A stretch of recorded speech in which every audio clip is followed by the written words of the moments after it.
जिंदगी में एक होता है मानसिक सुख और एक होता है शारीरिक सुख।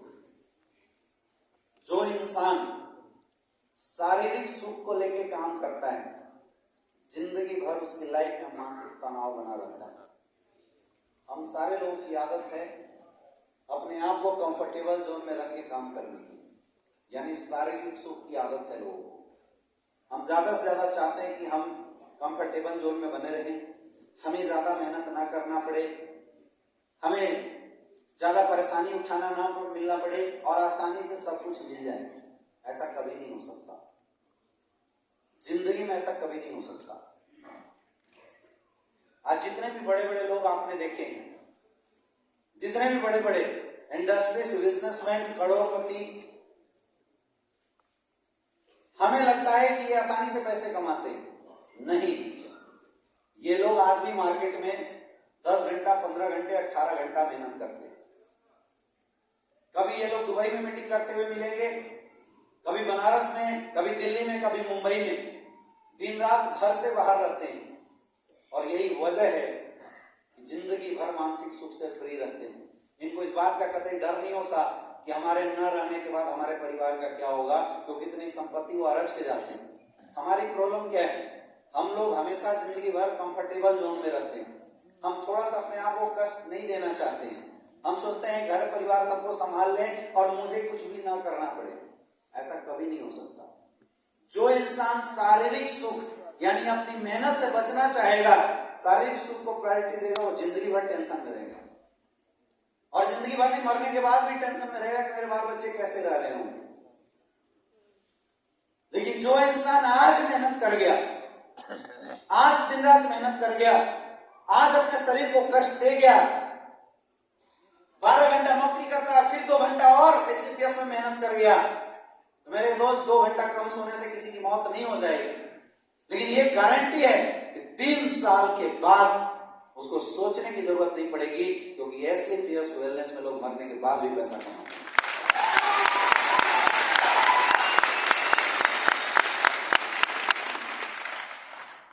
समझ आ रहा है? इस दुनिया में सबसे इंपॉर्टेंट है आपका कर्म।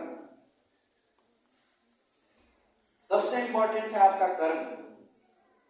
गीता का एक श्लोक है, कर्मण्येवाधिकारस्ते मां फलेषु कदाचन मां कर्म फल हेतुर्माते संगोषत कर्मणि, जिसमें अर्जुन को श्री कृष्ण समझाते हैं, हे अर्जुन, कर्म कर, फल की चिंता मत कर।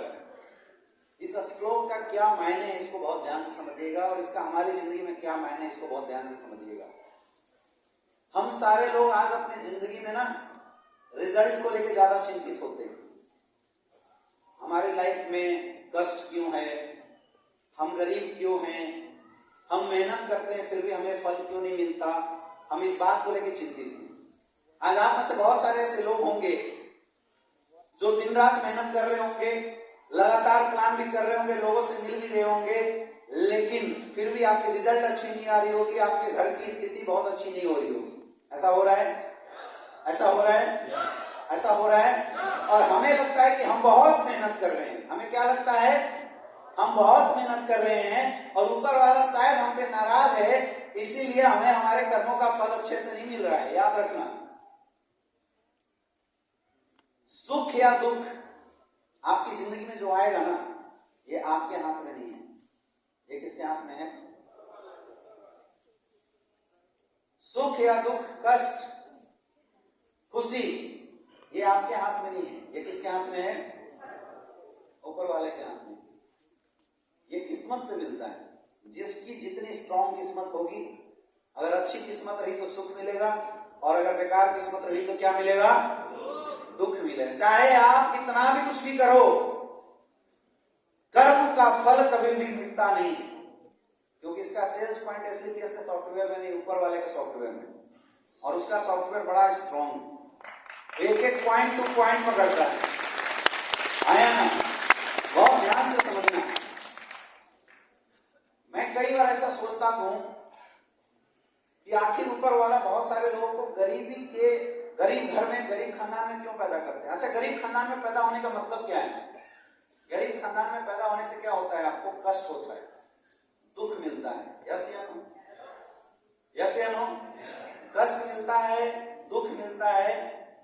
अपॉर्चुनिटी आपको नहीं मिल पाती, बड़ी मुश्किल होती है जिंदगी में आगे बढ़ पाना। एक गरीब खानदान में पैदा होने का मतलब ही यही है। पैदा करना किसके हाथ में है? आपके हाथ में है क्या? किसके हाथ में है? ऊपर वाले। तो ऊपर वाले ने हमारे को गरीब के घर में पैदा किया, यानी ऊपर वाला मेरी जिंदगी में क्या देना चाहता था? गरीबी, कष्ट। हमारी किस्मत में क्या था? गरीबी और कष्ट। इस जन्म में जो आप गरीब के घर में पैदा लिए या आपके घर में गरीबी जो आई, ये मेरे दोस्त आपके पिछले जन्म का कर्म था। जो मरने से थोड़ा दिन पहले, जितनी आपकी उम्र रही होगी, थोड़ा दिन पहले आपने कुछ गड़बड़ सड़बड़ किए होंगे, इसलिए ऊपर वाले ने बोला बेटा इसका फल तुझे भोगना पड़ेगा और जा मैं तुझे गरीब के घर में पैदा करता हूँ। नहीं तो अगर आपने अच्छे कर्म करते पिछले जन्म में तो आपका जन्म भी मुकेश अंबानी के शरीर में आपकी आत्मा होती और आप वहां पैदा ले सकते थे। यस या नो? गलत बोल रहा हूँ, सही बोल रहा हूँ? ये सच्चाई है, इसको समझिए। हम लोग क्या है, एक्चुअल सच्चाई से हम मुंह फेर के बैठे हुए। वो शुतुरमुर्ग रेत के अंदर सर घुसेड़ के ये सोचता है कि भाई शिकारी तो मुझे देख नहीं रहा है, और शिकारी आता है काट के चला जाता है। समझ में आ रहा है? चूहा खड़े होकर आंख बंद कर लेता है और सोचता है कि भैया पूरा अंधेरा, मुझे तो कोई देख ही नहीं रहा होगा, और बिल्ली आती है पकड़ लेती है, बोलती है बेवकूफ अंधेरा तेरे दिमाग में था, तेरी मौसी की आंख तो खुली थी, ले तुझे पकड़ लिया। हम लोग के साथ भी ऐसा ही है। हम जिंदगी में खड़े जरूर हैं, लेकिन हम जानबूझ के अपनी आंखों के सामने एक अंधेरा लगा के बैठे हुए हैं। भगवान ने का जन्म गरीबी में इसलिए दिया क्योंकि आपके पिछले जन्म में कर्म कमजोर थे। क्योंकि जो किस्मत है वो किस्मत 100% आपके कर्म की वजह से बनता है। अगर अच्छे कर्म करोगे, ज्यादा मेहनत करोगे तो किस्मत तगड़ी हो जाएगी। कामचोरी करोगे, गलत कर्म करोगे तो किस्मत आपकी खराब हो जाती है, आपको दुख भोगना पड़ता है। बहरहाल हम लोग पैदा लिए गरीबी में, यानी पिछले जन्म के कर्म क्या थे? कमजोर थे। अब आपने गलती से एसलीपीएस वेलनेस को ज्वाइन किया, एसलीपीएस वेलनेस में आए और आपको यहाँ देखने का मौका मिल रहा है ऑडी मर्सिडीज, क्या अमीरी, आपको मौका मिल रहा है अमीर बनने का। किस्मत में क्या ऊपर वाले ने दिया था और आप क्या बनना चाहते हो? ये चैलेंज किसको दिया आपने? किसको दिया? क्या आपको लगता है ऊपर वाला अपना लिखा इतनी आसानी से बदल देगा? इतनी आसानी से बदल देगा क्या? बदल देगा? नहीं बदलेगा, नहीं बदलेगा मेरे दोस्त। ऊपर वाला हर वो मुश्किल तेरी लाइफ में डालेगा जिस मुश्किल के आने के बाद वो कोशिश करेगा कि तू छोड़ के उसी लाइफ में आ जा जिस लाइफ को उसने देने का फैसला लिया था तेरे जन्म के समय। समझना ध्यान से। इसलिए हमें प्रॉब्लम होती है, इसलिए हमें मुश्किल होती है, इसलिए हम चीजों को समझ नहीं पाते, इसलिए हमारा दिमाग हिल जाता है। क्योंकि ऊपर वाला हिलाता है दिमाग, ऊपर वाला हमें निगेटिव करेगा, ऊपर वाला हमारे सामने इतनी चैलेंज डाल देगा कि 90% लोग छोड़ के फिर उसी लाइफ में चले जाते हैं और ऊपर वाला जीत जाता है। लेकिन 10% लोग, मेहनती लोग, जो थोड़ा ढीठ होते हैं, जो हमारे जैसे होते हैं, जो अविनाश गुप्ता जी जैसे होते हैं, जो अंकुर गुप्ता जी जैसे होते हैं, वो बोलते हैं ऊपर वाले को कि ऊपर वाला किस्मत में तूने गरीबी लिखी थी क्योंकि पिछले जन्म में कर्म कमजोर थे। इस जन्म में इतना कर्म कर दूंगा, इतनी मेहनत कर दूंगा, इतनी मेहनत कर दूंगा कि आने वाले समय में मजबूर होकर तुझे मेरी किस्मत को लेना पड़ेगा। इस चैलेंज को जिसने एक्सेप्ट किया है, इस चैलेंज को जिसने एक्सेप्ट किया है, वो दिन रात मेहनत करता है, दिन रात मेहनत करता है। उसको पता है इतनी मेहनत करूंगा, इतनी मेहनत करूंगा, मेरा कर्म का कोटा भी स्ट्रांग हो जाएगा और मजबूर होकर ऊपर वालों को अपनी लिखी हुई तकदीर बदलनी पड़ेगी। या बड़ा मेहनत कर रहा है, चलो इसकी लिखा बदल देते हैं। अगर जिंदगी बदलना है, अगर आपको अपनी लाइफ बदलनी है, अपनी जिंदगी में बदलाव करना है, तो मेरे दोस्त एक ही चीज है जो आपकी जिंदगी को बदल सकता है, वो है आपका कर्म। आपका कर्म, मैं फिर क्लियर बोल रहा हूं, आपका कर्म। ऐसा कहीं नहीं है कि अपलाइन के कर्मों का फल डाउनलाइन को मिलता है, कहीं है क्या? ऐसा है कहीं? नहीं, आपके कर्मों का फल आपको मिलता है। ऐसा कहीं है क्या डाउनलाइन के कर्मों का फल अपलाइन को मिलता है? नहीं। वो जो अपलाइन है ना, जो बिना मेहनत के भी कमा रहे हैं, किए होंगे कभी अच्छा, उसका फल मिल जाने दो, उसके बाद टीम कहां भागेगी कुछ पता नहीं चलेगा।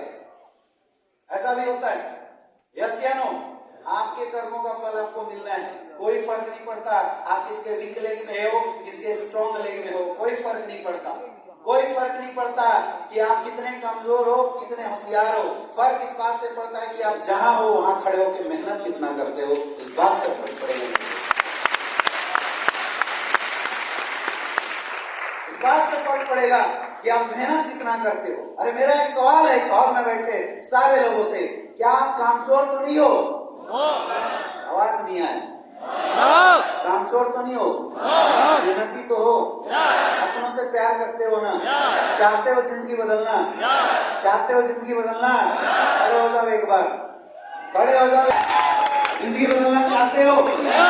यहां से फील करो, आपकी जिंदगी अगर कोई बदल सकता है तो है आप। कौन? कौन? ऐसे नहीं बोलो, कौन? आप बदल सकते हैं, दुनिया की कोई ताकत नहीं बदल सकती है। सबसे शक्तिशाली अगर इस धरती पे कोई है तो वो आप है मेरे दोस्त। इंसान के अंदर गजब की ताकत है, आपके अंदर गजब की पावर है। प्रॉब्लम ये है कि हम दूसरे के ऊपर डिपेंडेंट होकर अपनी ताकत को भूल चुके, अपनी पावर को हम भूल चुके हैं। You are the unique creation of God. अपने पड़ोसी को देखो एक बार, देखो कोई आपके जैसा दिख रहा है क्या? क्यों भाई, क्यों 1500 लोगों में कोई एक दूसरे के जैसा क्यों नहीं दिखाई दे रहा है? क्योंकि भगवान ने आपको अलग संरचना, अलग कदकाठी और अलग तरीके से यूनिक बनाया है। यस या नो? यस या नो? भगवान ने आपको यूनिक बनाया है तो इस प्लेटफॉर्म में मेहनत करके आप यूनिक क्यों नहीं बन सकते? ये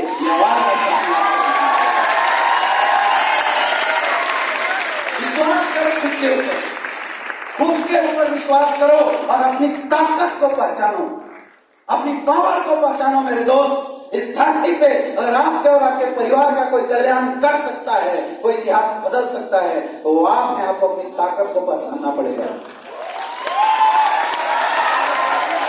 ये जितने भी लोग सक्सेसफुल है, ये जितने भी लोग फ्रंट लाइन में बैठे हैं, ये जितने भी लोग यहाँ पे आए हुए हैं ना, ये कोई आपसे अलग नहीं है। बस फर्क सिर्फ इतना है कि इन्होंने अपने टाइम पे मेहनत किया। आज वक्त आपका है, क्या आप मेहनत कर सकते हो? क्या आप मेहनत कर सकते हो? ऐसे नहीं, अपने हाथ ऊपर करके पड़ोसी का भी हाथ ऊपर करके बताओ, आर यू रेडी?